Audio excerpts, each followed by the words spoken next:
what would be your advice to people listening in order for them to help facilitate them maximize their experience Yeah, in their I'm life? going to give you three parts. One of them I said already is don't live in the past. There are no do-overs. You don't get to redo Mm, it. If you can learn something great, otherwise come here in the present.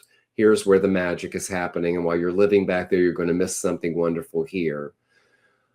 Two, there is incredible, wonderful results and benefits of being of service to others. I have a keynote I do called the philanthropic mindset because people were saying to me, Tom, when I have money, I want to be a philanthropist like you. And it drove me to explore that because our smile or a hello or sitting with somebody can be a mm, philanthropic gesture. It's not just having your name on a building, writing a check, or going to a gala. And I yeah. think the other thing is we talk about it a lot, but it's really true is at some point in your life, understand what gratitude means. And gratitude means not just grateful for when things go your way or you win or achieve something. Mm. It's being grateful for the dark moments. It's be grateful for the storms of life because they teach us so much. Welcome to Insights into Success. We're with your host Paul Dodds. We hope to educate, inspire and motivate you to achieve your own personal success.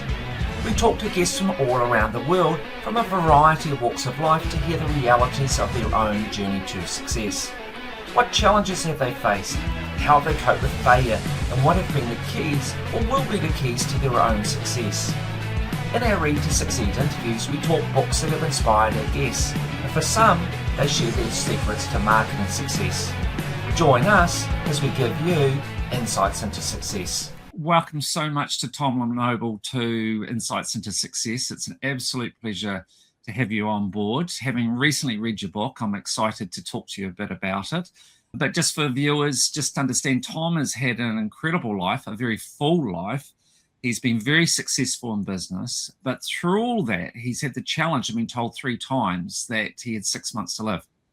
So I can't imagine how challenging that would be, but I'm certainly very keen to unearth some of Tom's secrets so that we can all learn from that and hopefully live fuller, better lives and be able to cope better with challenges in life by having him as an inspiration and being able to put things much more into perspective. So thank you so much, Tom, for coming on board. I just wanted to kick off with the book. You know, from what you said in the book, you came from a poor background, but you didn't really know that you were from a poor background. Can you tell me a little bit about that? Yeah, Paul, it's great to be with you. Thank you for having me on your show. You know, I remember living in the shack, which is what we called it, fondly called it the shack. It was a little one-bedroom cottage-like structure that my grandfather built. My brother and I shared the bedroom.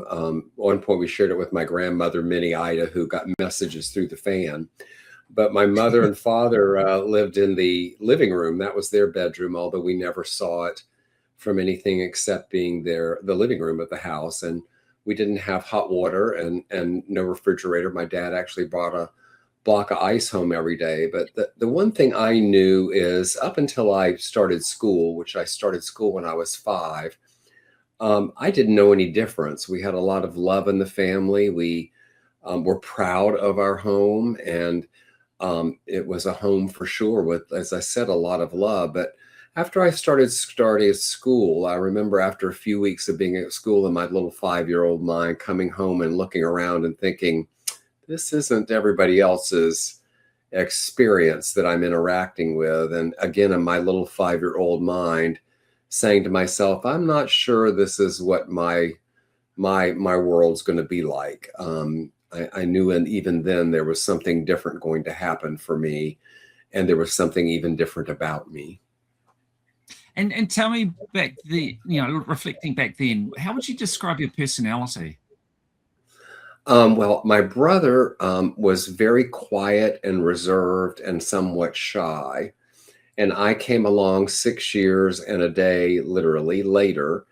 And I was much more rebellious and much more into everything. In fact, my grandfather named me the Varmint.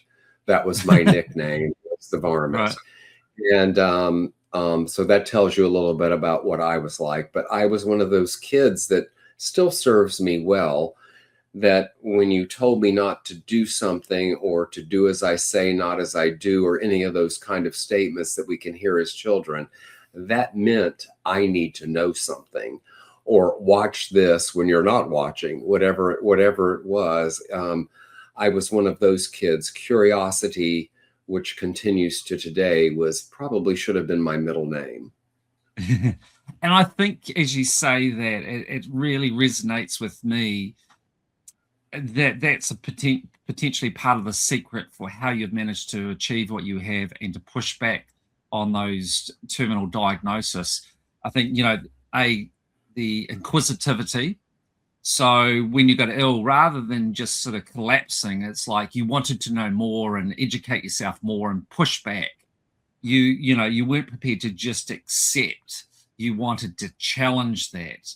And I think one of the things that came through when you were young as well is you just inherently had a real zest for life. You wanted to get out there and experience it. So do you think those unique qualities were part of the key for how you've managed to fight back when you've been given, these horrendous diagnosis?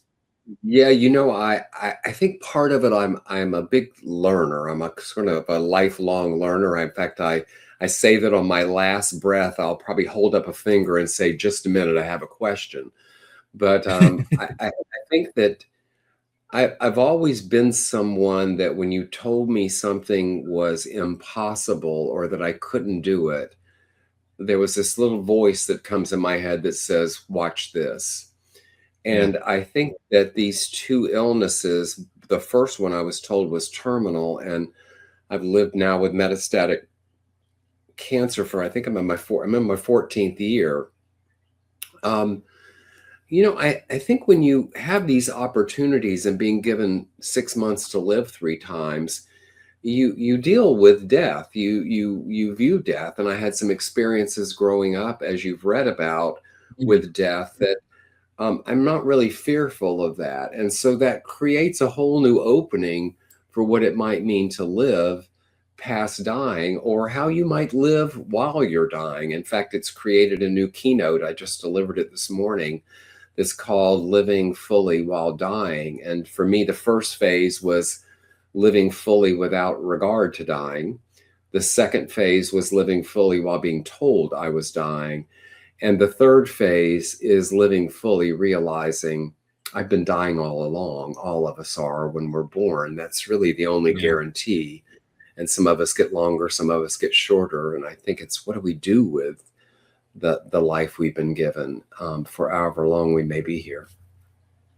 Yeah, I mean, it's interesting because my natural instinct, and I imagine it is for a lot of people, is if you get comfortable with dying, that might mean you die a lot quicker. Particularly when you've been given a 6 month diagnosis. That if you're comfortable with it, my worry is that means, oh, okay, it's going to happen.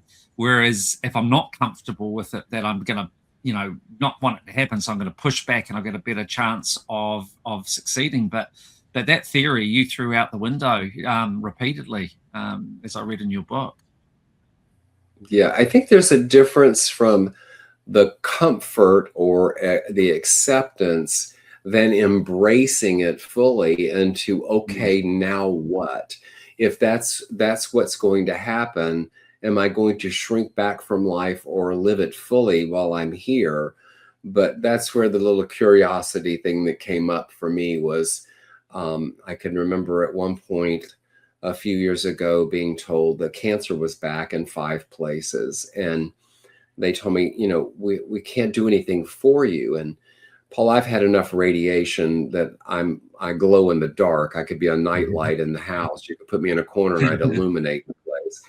But I remember being told that, and that was my third time hearing that you likely have 6 months to live. And I remember chuckling. And if you want to upset a few doctors, chuckle when they tell you you've got 6 months to live. But at that point, I knew something that I knew that if that were true, how I would make the most of what time I had.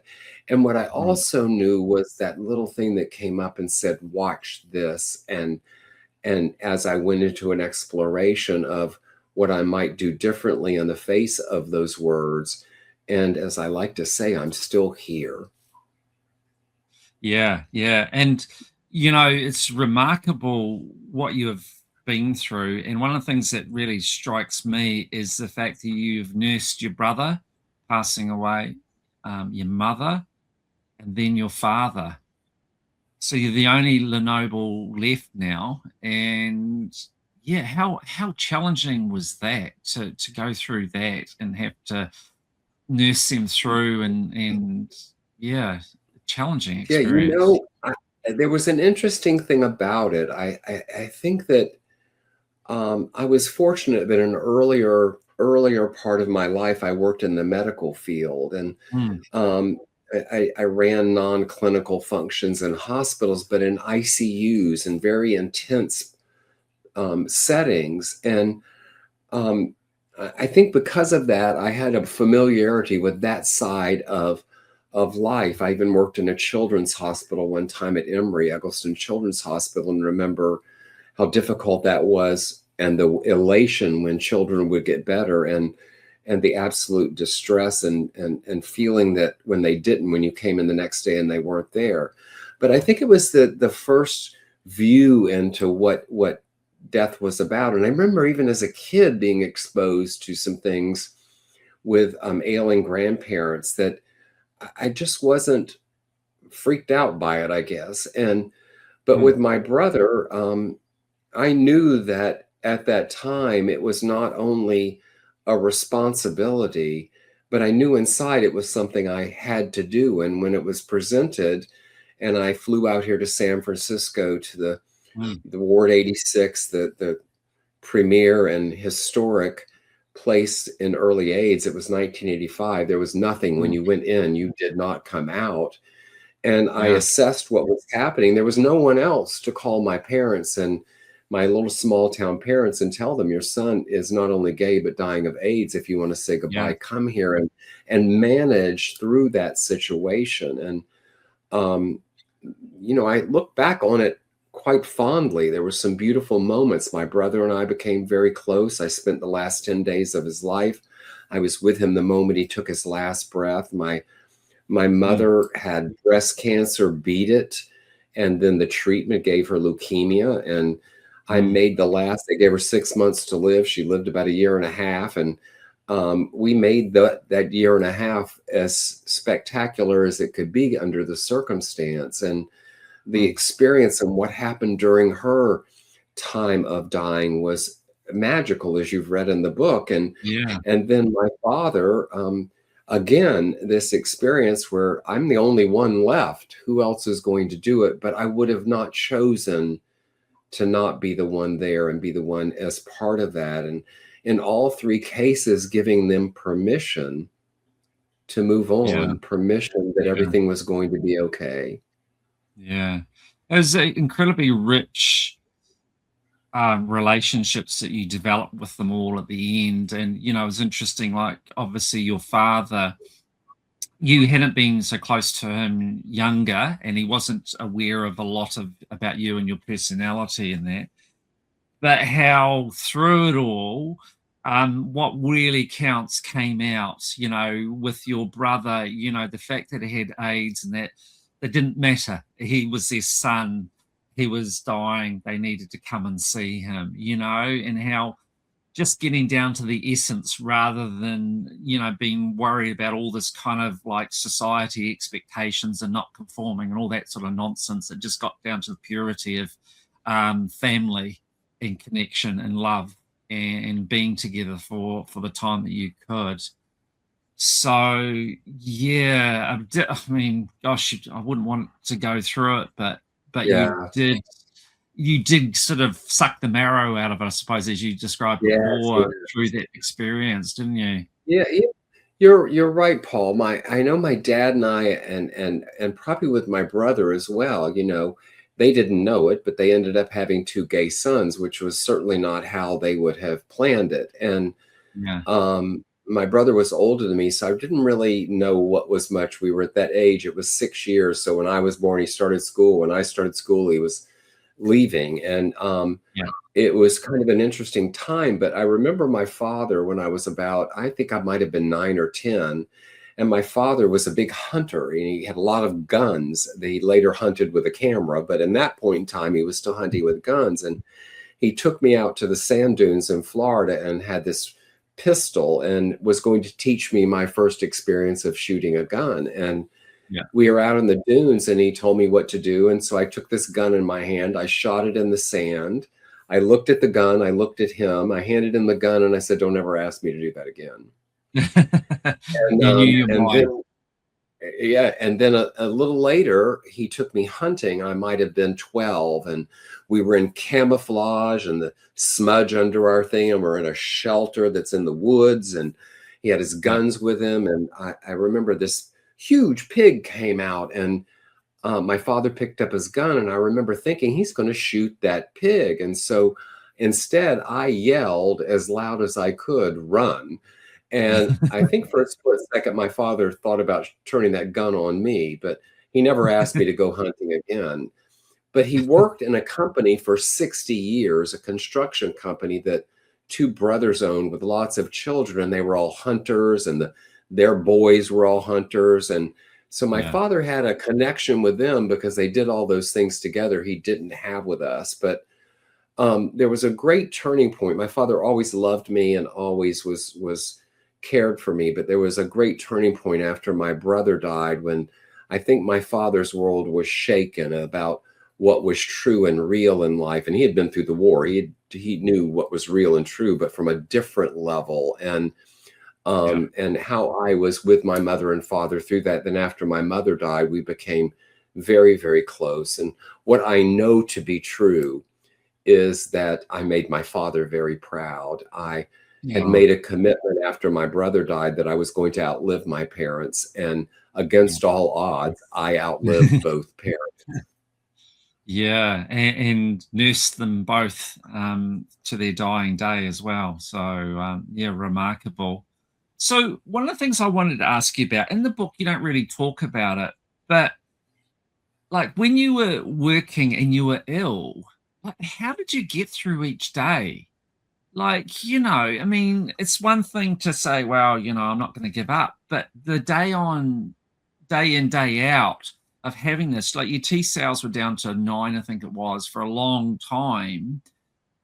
Why did you keep going and not just quit at some You point? know, Paul, it's a great question, and it has just something to do with just who Tom Lenoble is. Yeah. I sometimes have a fantasy that some of the people that I worked with, some big executives that this companies where I was an executive, pick up this book and read it, and they're like, "What the heck? This guy was sick the whole time," and then they're going to really say something when they read about heels. But um, the fact is, they would have not hired me if they had known I was sick, and they certainly wouldn't have Yeah. hired me if they knew about high heels. And Yeah. I think part of it is I can remember going to meetings, and I was less concerned about was I in the right room and in the right chair than I was where the bathroom was Right. many times. But part of, I think, why I'm still here is that there was something about me and something still about me that moving forward instead of hanging out in the past, being present and Mm. keeping going was Yeah. important. I remember I was Yeah. on disability, and I had been on disability for quite a few years. And the doctor said to me one day, with my 9 T cells that I gave names to and asked people to watch over them, and said to me, "This is it. This is the best Yeah. that this is going to get." And I remember that little voice going, "Watch this." And so I made this decision. I'm going to go back to work. And they said, "This is going to kill you." The disability Yeah. company gave me an extra year to fall back on because they didn't think I could do it. I started interviewing in the .com craze, and I had missed the whole internet revolution. And I'm interviewing as an executive at a .coms. And I remember being in Union Square here in San Francisco. I got a phone call and was offered this position. And I said yes. And I think I was levitating a bit and realized I had no clothes to wear. Went to a men's store and bought 3 suits. What's great about this story is all of these people telling me this isn't possible, this will kill you. I still did it. And I went to work and had no idea half of what people were talking about, but I'm pretty bright and learned it quickly. I don't think they knew I didn't know, but my health soared. Soon in a very short month. Yeah, in a few months, I had 200 T cells, which for people that don't know, that's a huge marker, because when you're below, there are all sorts of opportunistic infections you can get, and you have to take a host of medicine just to combat trying to prevent those from happening. And so when you hit that 200 mark, and I went above it, and I had this amazing second career, if you will, after going back. But I think for your question, there were times I was really, really not well, and I would just, quite frankly, power through it. And I'm sure at times, I remember at one point saying to universe, God, love, whatever people want to call it, whatever you do, don't affect my face. Let me have this part of me remain somewhat normal, because there were times I was really skinny and times that I was moving a little slower than usual, but I looked okay enough that no one, I think, was ever really suspicious of what was going on, and powered through it. And I think, I'm pleased you brought that up, because I wanted to talk about your remarkable decision. But I want to take a step back for a moment, though, just for the viewers, and say, like, you were on a disability benefit, or whatever you call it. But you weren't just sitting still, you were doing stuff, and you did this remarkable bike ride, I think, from San Francisco down to LA, was it? Yeah. And I only had 9 T cells, and it was over about a week, I think. And you did this bike ride. You were into doing lots of exercise. You were certainly not sitting back and just waiting to die. You were out there. Yes, you weren't working, but you were active. And I thought that was really remarkable in itself. And I'm not quite sure. I'm interested to hear what you say about how the heck you rode that distance. But it was just, for me, quite staggering how you're doing an amazing job, but you weren't working. You made the decision that I can't imagine many people would ever make. You got to be out there to go, what the heck, I'm going to go back to work. Everyone would be thinking you're utterly nuts. And somehow that was the catalyst that suddenly turned the corner for you, or was part of turning the corner, and then your health improved. It was just quite remarkable. Well, Paul, it's interesting, when I look back on it, I never really stopped working, even though I did. I made one of the hardest decisions the first time I was given 6 months to live, after I found out I had full-blown AIDS, and the doctor said, do you want to die at your desk or do something you enjoy? And I finally made that decision to go on disability. Hard. I was working for a really wonderful company on a fast track, but at that point, there were 5 other guys and I that started the DC Buyers Club. So think of Dallas Buyers Club, if you saw that with Matthew McConaughey. And we started that in DC. And while that movie was Hollywoodized, it was very real. And I used to say we didn't have as many hookers, but I think we did. But when we were in a flat in DC, and when you came in the front room, we had information, and if nothing more, a hug, because at that time there weren't many people that were very caring about what's going on. But once we got to know you, you came in the back room, and we had treatments we had smuggled, imported, whatever. We were injecting stuff that we didn't even know what it was, bovine thymus, taking pills and all strange enemas. Interestingly enough, the 6 of us, none of us died of age yet. Really? Amazing. And at a time when everybody died of AIDS. So I did that, and then I knew that if I were going to have a chance, I needed to either get to New York or San Francisco. And my best friend was having a baby here. Another best friend that I grew up was dying of AIDS, and so I chose San Francisco. And then when I got here, I had to get into the clinical trial worlds because there were no medicines. So you had to get in the clinical trials. So I ended up running clinical trials in the doctor's office. We had a great team of how we worked those together. And I was taking the drugs as these other people. So I knew how to work with them to make sure they didn't say something to the doctor that got them kicked off the medication. And then she had a nonprofit that was dedicated to children with AIDS. So I ended up being the executive director of it, all while I was really, really, really sick. And so I never really stopped. And what happened with this bike ride, Paul, I'm glad you brought it up, is, I had a major catalyst, and you read about it in my book, where I took a course at church one day with a woman named Maria Nemeth. And I'm actually the CEO of the Academy of this work now, which is a whole nother story. But and I decided to take this course. I had 6 months to live. I figured, why not? It was called You and Money. And I thought, what better thing to get in touch with right now? And I took it. And out of that course, I remember I did this vision board that was to ride in this bike ride that went from San Francisco to LA over 7 days. You got on the bike and you rode, and you stopped in a mobile city at night, turned on your bike, ate something, took a shower, and then got in a tent. And and the next morning you got up and started again. Some days were 70 miles. There was a couple days over 100. But what's extraordinary about this is, after this course was about the time my mother was sick and dying, and I needed a hip replacement.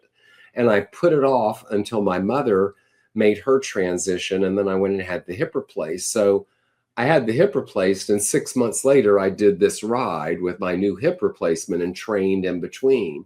What an extraordinary experience. There's about 2,300 of us in this tent city that we became like a huge family at some point. And I remember doing it, and there was a group of us called the Positive Peddlers that we even had special flags. I think it was intentional to keep an eye on us, but that year I was honored. I worked with the ride 2 years in a row, but that year I was honored. They have something in the beginning at the opening ceremony called the riderless bike. And it's to represent all the people that can't ride, that didn't make it. And I was asked to bring the riderless bike and escort it out at opening ceremony. I'll never forget it. And what an achievement to do. And yes, I was sick during the time, but I was determined that I was going to do that ride. And there's some great fun stories about what went on it. But came back and, got right back into what I was doing and into life, and probably thrown in the hospital a few times in between. I think that bike ride's a bit of a metaphor of my life, of just keep on pedaling. Yeah, don't give up. I mean, because you even talk about one night towards the end, you were so exhausted that you just couldn't, face putting your tent up. You went to, I think, eat and that, and came back and someone to put your tent up for you. Yeah, we called them the tent angels. And nobody knew when it was going to happen. And that night, we rode into this town. I'm trying to remember what it was, the name of this town. It'll come to me, but as we were riding in, they made this statement to us: watch out for the ticks. So there were ticks where we were going to make these tents. And I'm like, on top of everything else, I've got ticks to deal with now, right? And so I was starving. I went and got a bite to eat and took a shower, and I came back, and there the tent was set up. And I'll never forget that feeling. And you want to find somebody just to say thank you to. But that was part of the tent angels mode of operation, was you weren't going to see them do it. It was that element of what they did for you. And the people along the ride there, I remember there was this couple in one town that washed your sunglasses. They had lost their grandson very young to AIDS, and their way of giving back was to wash your people's sunglasses. We needed our sunglasses washed, and so it was really meaningful. And then we went through this small town, and all the kids came out of school, and they had used finger paints with their hands and were showing us their pictures. And it was just this amazing thing. And then as we went through some of the fields of California, where you have, migrant poor people, and they were bringing us broccoli from the fields. They had nothing else to give us, but wanted to show their their appreciation for what we were doing. I'll never forget some of those things. Amazing. And all while you had about 9 T cells as well. Yep. They all Incredible. had a name. What a name. So what do you put it down to that going back to work and the improvement in your health? How do you reconcile that?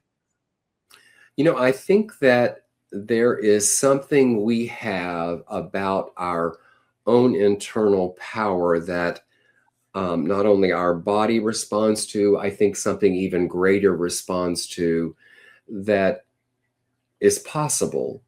And I've been asked a number of times, Tom, why do you say you're still here? Why do you think you're still here? Well, Paul, I've had access to the greatest doctors, to the best treatment. My skin color gives me privilege. But there's one thing underneath it all. I believed I could. And I think there's power in belief. I think there's power in, and I don't want to take away from being ill. I've been there, and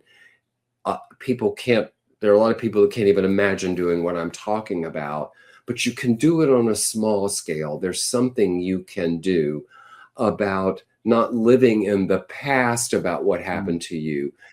Some people, a lot of my clients I find, live in the past as if there's going to be a do-over, or like when we watch a video and you back up 10 seconds. That's not how life is. And I think, when we're hanging out at what happened versus experiencing where we are today and what's here for us, there's a big shift in what's possible.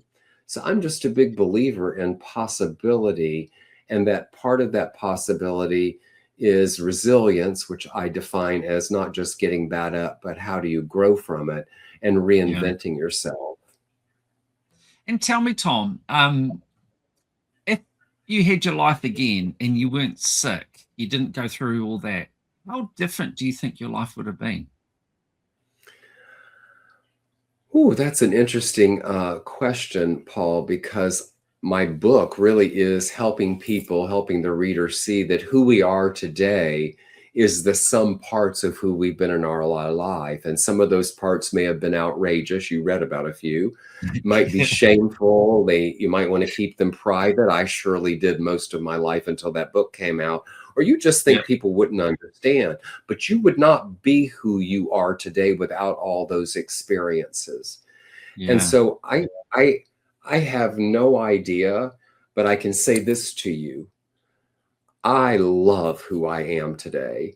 I love who I became. And I know that all parts of that journey created who I am today. And the things that I'm able to do today in the world and be of service to others is terrific. So I don't really look at what would have been different. I think there's a few things that I could have done differently, certainly in my younger years, that could have changed the trajectory of things, but then I wouldn't get to be who I am today.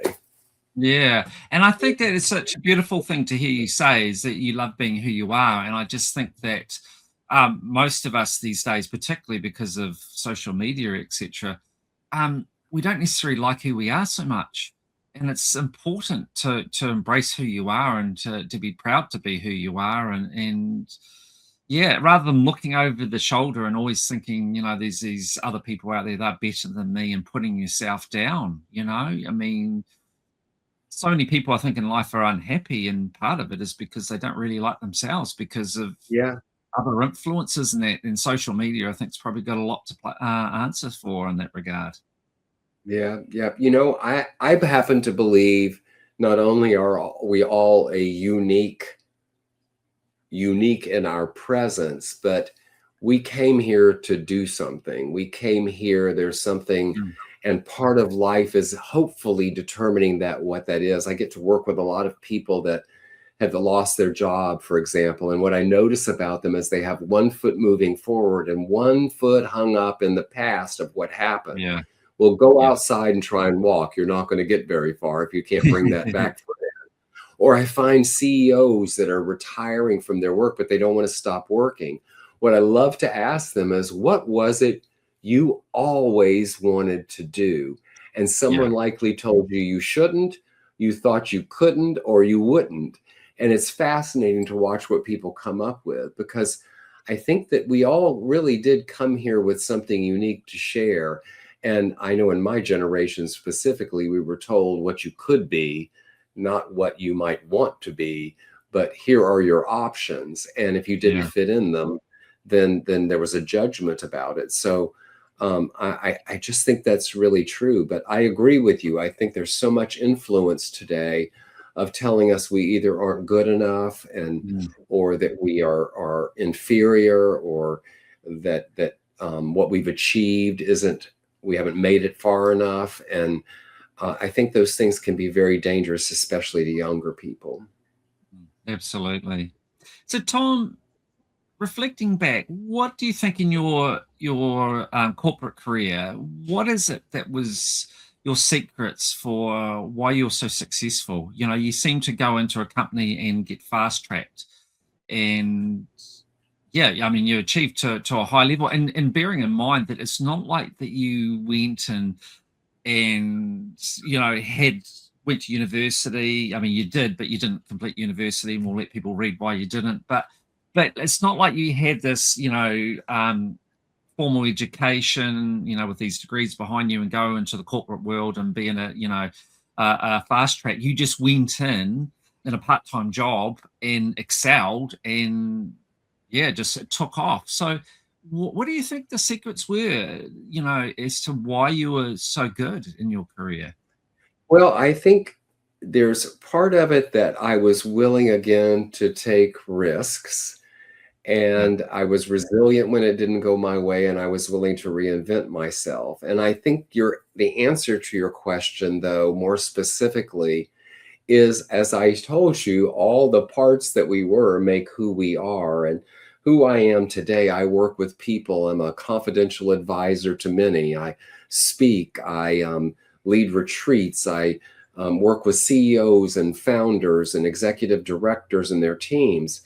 And what I do today is really all about my ability to communicate and listen and help people perhaps find their own answers. And I think that communication and that being willing to see people who they are and where they are and be genuinely interested in their success was something that shone through during those things. And I've been asked a number of times, Tom, you worked for the biggest company in the world at the Mm. time, Walmart. You worked for startups at their beginning. Which one was your favorite? And my answer is yes. I learned something from all of them. And Mm. even at Walmart, I worked here in California for Walmart.com, but I spent a lot of time in Bentonville, Arkansas. And I think Mm. part of that was that I could transcend both those cultures. And Yeah. I'm one of those people that I have respect for the CEO and the housekeeper. I Yeah. was in a car dealership recently, and I bought a few cars there. So the general manager wanted to say hello to me, so I did. But as I was walking back, leaving, I saw the housekeeper cleaning the floor, so I stopped and thanked her for doing her job. Mm. And I think that it's how we treat each other in life, that we're all here. We all may Yeah. be doing something different. We may have achieved something, but we are still all basically people who want to be loved. We want to laugh. We all bleed. We all have much more in common than we don't in different. I think the other thing that's key, and I love to call it the art of listening, is that so many of us, I see it so much in my practice, we listen thinking about how we will respond. We don't listen for what's being said. There's a few things about it. One, we're not trusting ourselves to be able to respond. We're missing out on some of the things that are being said. And believe me, the person that you think you're listening to knows you're not listening fully. And so I think that was part of it too, as I was willing to listen to people. And then I have to give some credibility to the fact that I've always been a fast learner. I've always been bright. Yeah. I don't, I've looked at fear as an opportunity for growth. I've looked at fear as something to see that it might bring me something. And Mm. so I would, take on positions that Sure, I had little butterflies going on as I went into it, wondering how it was going to turn out, but I trusted that I could do the best I could and see where it ended up. And it became a challenge, let's do this. Mm. Somebody would tell me, you can't do that. And that little voice came back and said, watch this, right? Yeah. And it shows up in many places for me, like when I haven't had to do it recently, but I did it year before last 3 different times of a series of radiation. And, I could go there completely freaked out about the outcome and what was going to happen to me. And I choose to do something differently. I go there, I look around the room in the waiting room, and invariably I see people who are filled with fear because the doctors don't tell you everything. They don't tell you about what's going to happen. And I'll engage in a conversation, and eventually it'll lead with at least one person of, what's going to happen. And to be able to tell them, you're going to go in there, there's a big machine going to whir around you. It doesn't hurt. You don't have to take off your clothes. It's about 15 minutes. And you watch what it does for them to de-escalate their fear, and they're able to express it to someone. Well, I just got served in the process too. I couldn't be more grateful for being able to do that. And if nothing else, this approach, it's a hell of a lot more fun and enjoyable than it is to be freaked out all the time. Yeah, absolutely. Absolutely. So for you, really, I mean, it comes back to this whole, concept in life of pushing yourself outside your comfort zone. If you want to learn, you've got to get outside your comfort zone. And a lot of people find it easy just to stay within what they know, but you're not like that. It's going to be scary and that, but that's part of the appeal, because you're going to learn from it. And what's the worst thing that can happen, I guess.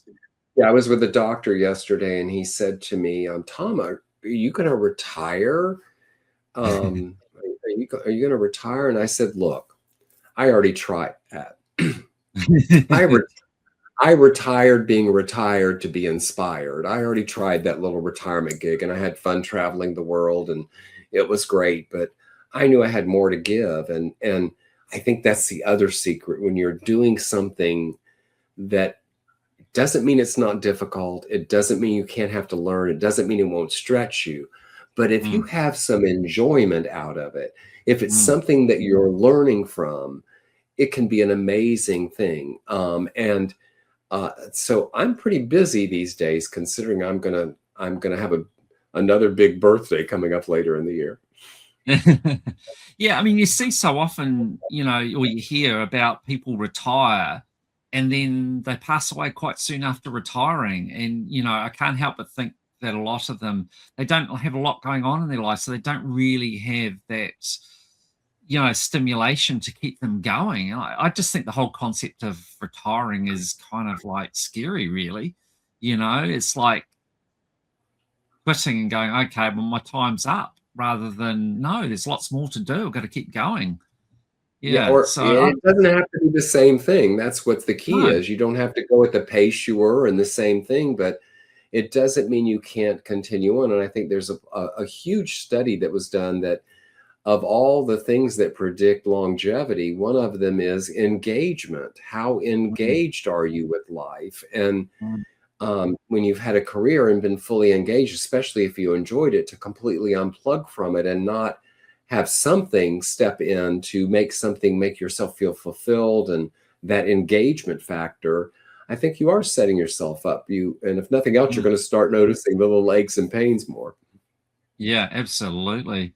So, Tom, if for people listening, what would your advice be to them in life? The podcast is called Insights into Success, but success is a personal thing. It doesn't have to be you become fabulously wealthy. It's just that you achieve whatever goals that you want to in life and live a fulfilled life. So what would be your advice to people listening in order for them to help facilitate them maximize their experience in their life? I'm going to give you 3 parts. One of them I said already is, don't live in the past. There are no do-overs. You don't get to redo it. If you can learn something, great. Otherwise, come here in the present. Here's where the magic is happening. And while you're living back there, you're going to miss something wonderful here. 2, there is incredible, wonderful results and benefits of being of service to others. I have a keynote I do called the philanthropic mindset, because people were saying to me, Tom, when I have money, I want to be a philanthropist like you. And it drove me to explore that, because our smile or a hello or sitting with somebody can be a philanthropic gesture. It's not just having your name on a building, writing a check, or going to a gala. And I think the other thing is, we talk about it a lot, but it's really true, is at some point in your life, understand what gratitude means. And gratitude means not just grateful for when things go your way or you win or achieve something. It's being grateful for the dark moments. It's be grateful for the storms of life, because they teach us so much. As you read in my book, it opens with a quote from Maya Angelou: every storm runs out of rain. And what I love about this quote is, every storm we have, somewhere behind it, the sun is shining. And typically that storm makes the ground very fertile for planting. The storms in our lives do the same thing. My questions for people is, after that storm passes and you're fertile to plant something, what are you going to plant? Yeah, I love that quote. And I've got a quote for you, which you're going to recognize because it's yours. But I took a screenshot of this because, to me, it was a great quote. You say, flexibility is one of the most important skills you can master to survive and thrive, but don't become so flexible that you lose your backbone.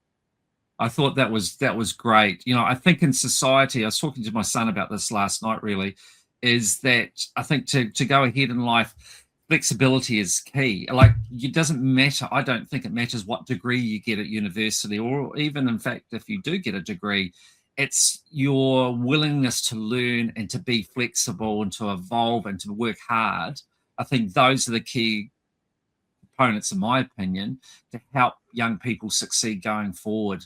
You know, if you've got a degree in, say, architecture, that doesn't mean you have to be an architect all your life. That can just open some doors. But if you're flexible, you got a thirst for learning, and you work hard, then as AI comes in, you can evolve and see new opportunities and take advantage of those.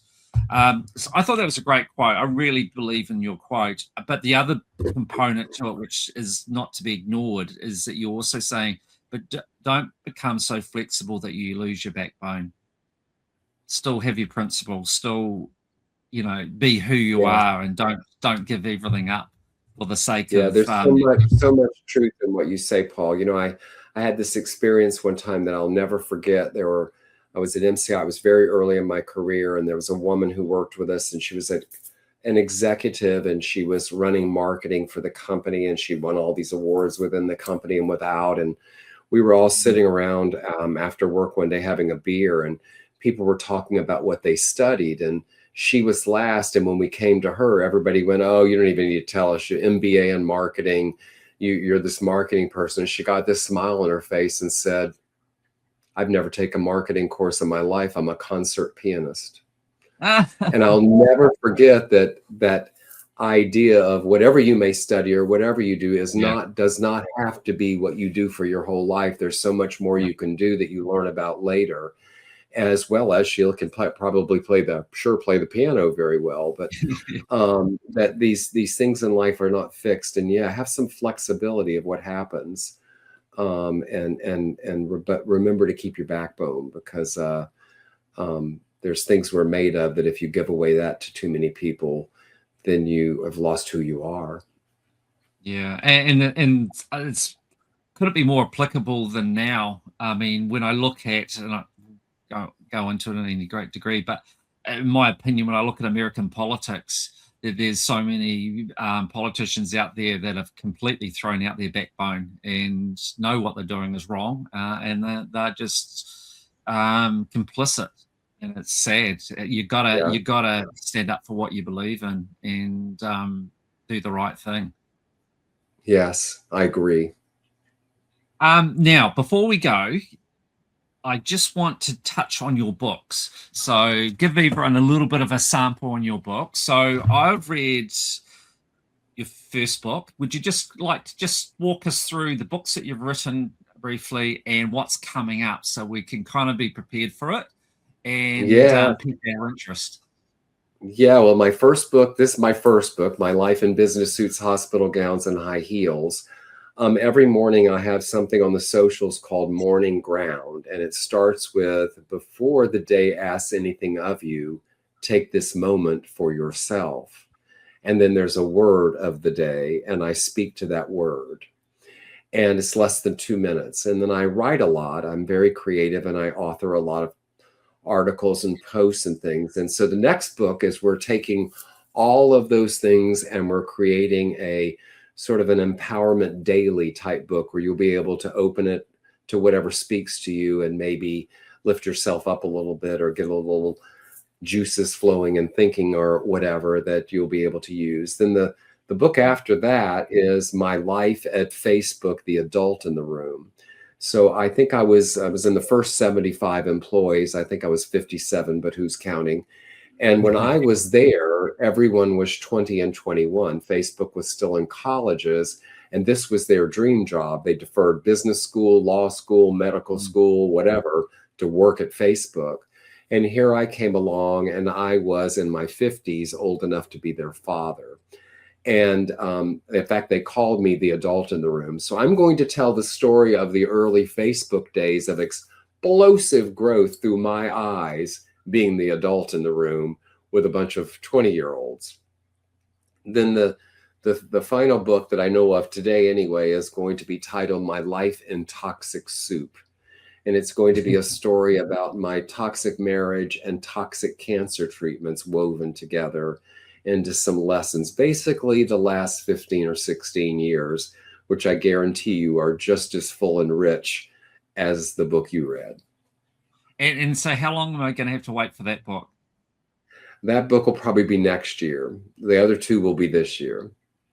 Right.